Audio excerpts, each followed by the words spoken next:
Tem muita informação e milhões de dicas por aí que acabam mais nos atrapalhando do que nos ajudando, para quem quer entrar hoje na área de laudos e perícias judiciais. Mas olha só, eu vou te contar de uma forma muito simples, hoje, como se tornar um perito judicial. A pergunta que eu mais recebo: Luiz, como eu faço para ser perito? E eu entendo muito essa dúvida aqui, porque durante muito tempo, o que ocorreu?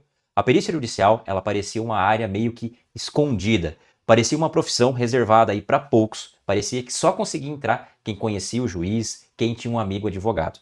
Parecia que, para conseguir uma nomeação, precisava conhecer alguém lá dentro do judiciário. Ou seja, um segredo guardado por muitas pessoas. E isso fez muitos engenheiros ficarem de fora de uma área aí onde poderiam utilizar o próprio conhecimento técnico para estar aí fazendo laudos e atuando em perícias. Perícia judicial não é um segredo, é um caminho e um caminho muito promissor para quem leva a sério. E quando você entende como percorrer esse caminho, começa a perceber aí que essa área ela não é tão distante assim quanto parece. O problema aqui é que muitos engenheiros e profissionais da área elétrica olham para a perícia judicial com medo, uma confusão e até uma insegurança, porque envolve juiz, envolve advogado, envolve a justiça, intimação, nomeação e a pessoa se assusta logo de início. Ou até acha que precisa de ter aí mais de 20 anos de experiência para poder começar. Ou até precisa estudar muito para se sentir 100% pronto. E por causa disso, nunca começam, sempre ficam postergando aí. Eu sou o engenheiro Luiz Henrique, sou perito judicial e o criador aí da formação de peritos em engenharia elétrica. Atuo com laudos desde 2017 e ao longo dessa carreira aí eu percebi uma coisa muito clara.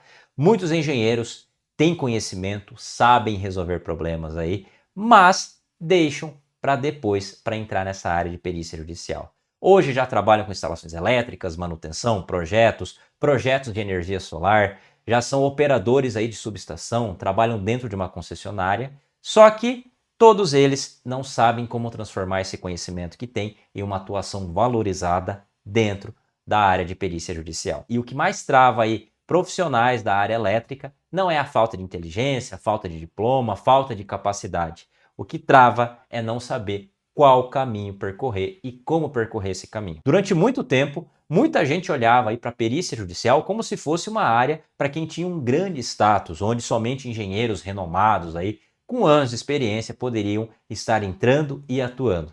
Uma coisa muito distante, uma carreira reservada aí para poucos. Só que aí, no meio de toda essa confusão de informações, surgem algumas ideias aí cabulosas.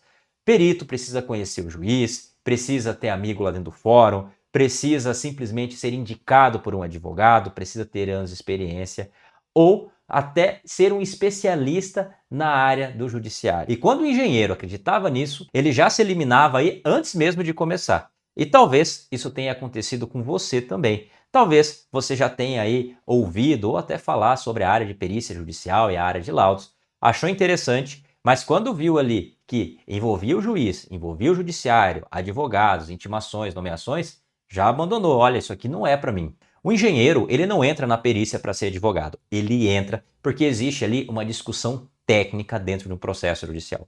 O juiz entende de lei, o advogado de defesa jurídica, mas quando o processo ele precisa ali de um conhecimento técnico dentro da área de engenharia elétrica, alguém precisa explicar aí para as partes tecnicamente o que ocorreu nesse evento.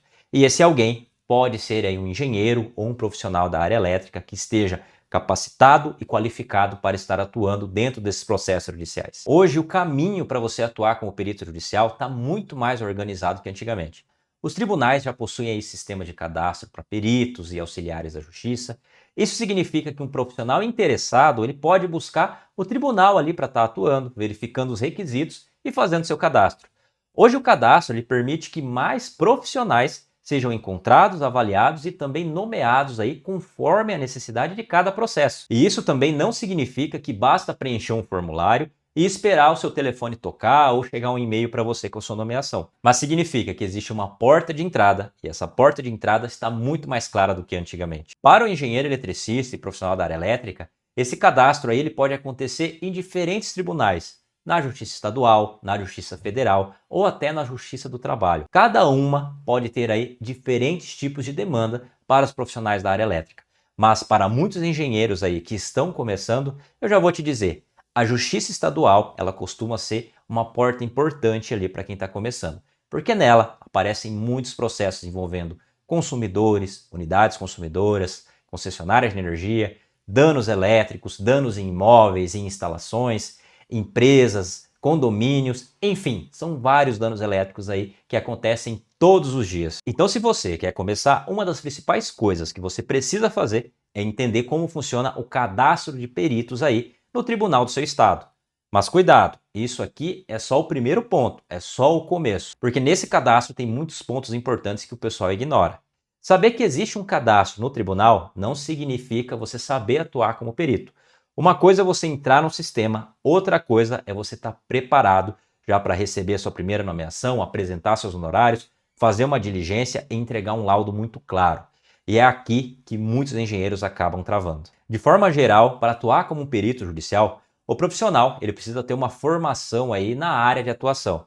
No caso do engenheiro eletricista, precisa ter habilitação profissional aí. E isso normalmente passa lá pelo CREA, tendo o CREA ativo. O tribunal ele precisa saber que você é um profissional legalmente habilitado para estar atuando aí naquela área técnica. Além disso, cada tribunal ele pode estar pedindo aí documentos específicos. Pode pedir os seus documentos pessoais, documentos aí que comprovem o seu endereço, o seu currículo, algumas certidões negativas, comprovantes também do seu registro profissional e até algumas informações aí sobre a sua experiência, as áreas de atuação ou até alguma formação complementar que você fez aí durante a sua carreira. Isso vai variar de tribunal para tribunal. Por isso não existe uma resposta única aí para o Brasil inteiro, mas existe uma lógica comum.